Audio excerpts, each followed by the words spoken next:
Hello everyone. Good morning, good afternoon, good evening. So today we are going to learn how traffic flows inside VPC. So for traffic to flow, we have to see how traffic ARP request is processed, how ARP reply is processed, and then finally how a data traffic between source and destination gets forwarded. So for the ARP request, we will use the following topology, and we will see how host A sends a traffic to host B. So in the first step, host A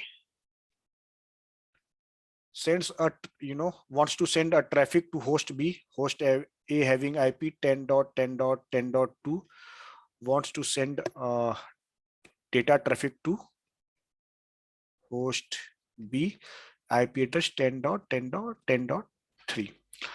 But the host A doesn't have a MAC address information of a host B. So host A will create a ARP request, generator ARP request having the destination MAC FFFF, source MAC its own, right? Destination IP 10.10.10.3, source IP 10.10.10.2. Now when the ARP request reaches to switch 3, at switch 3, MAC A will be learned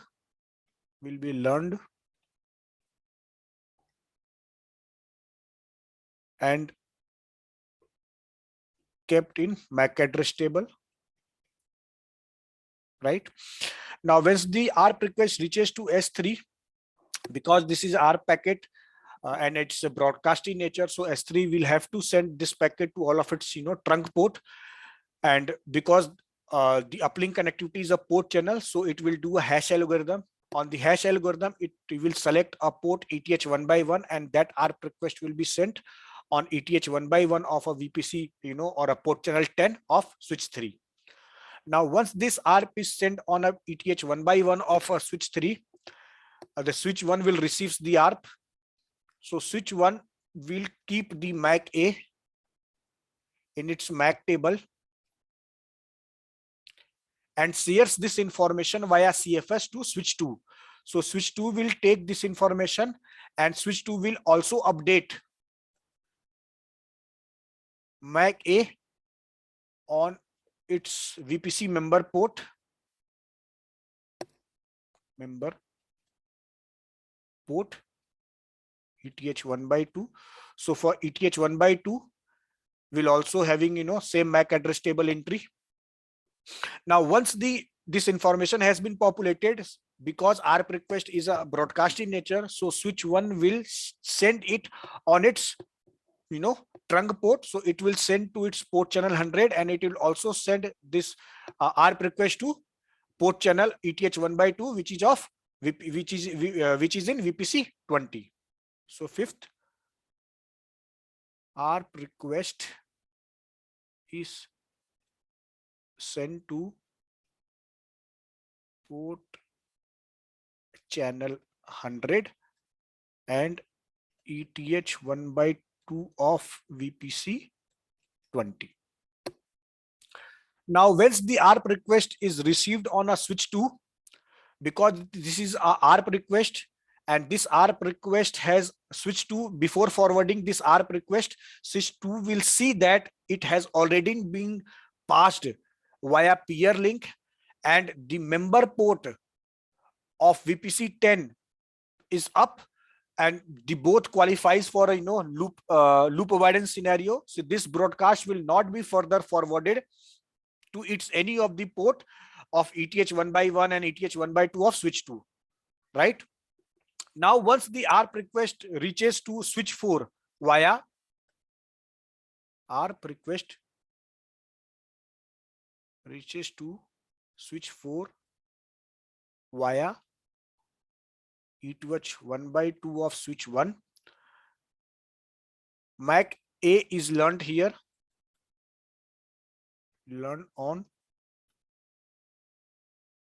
switch 4, switch 4 finally send the ARP to host B. So this is how, ARP request is sent. One more thing, I will repeat it here. Once the ARP request, let me change the color of this part.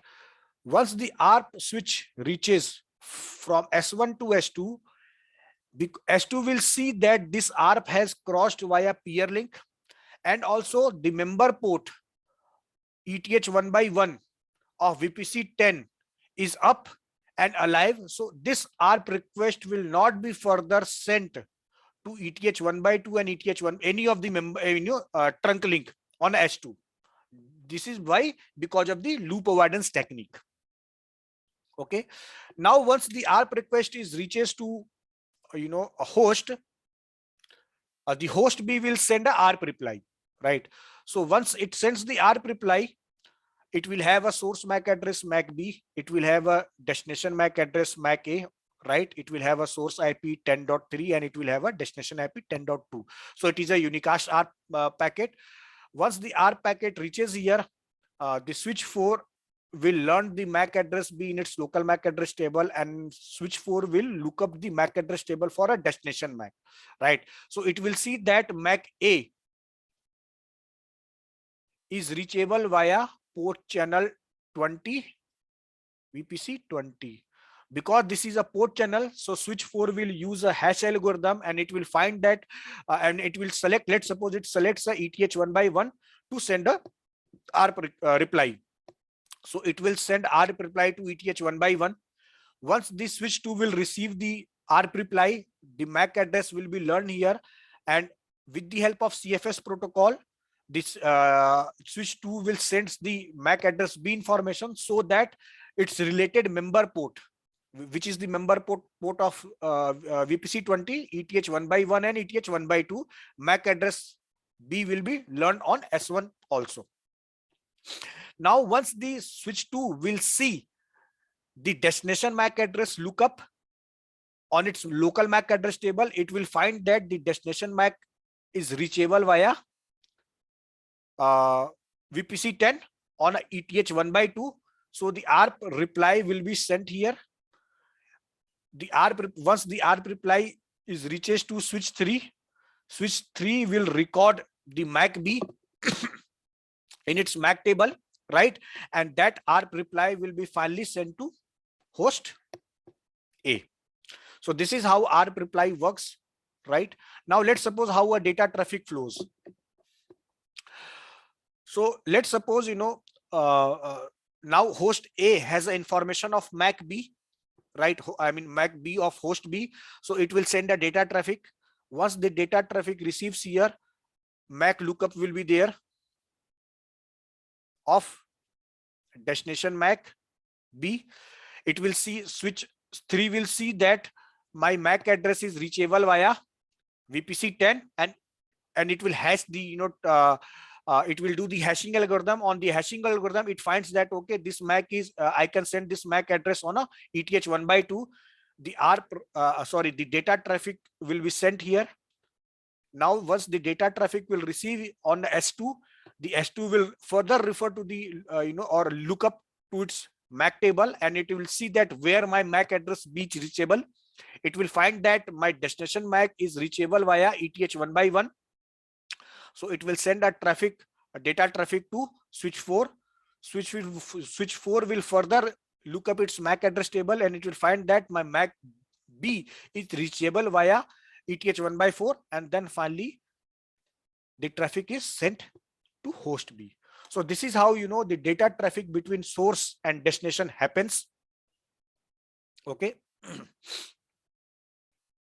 So thank you for watching VPC traffic. Thank you very much.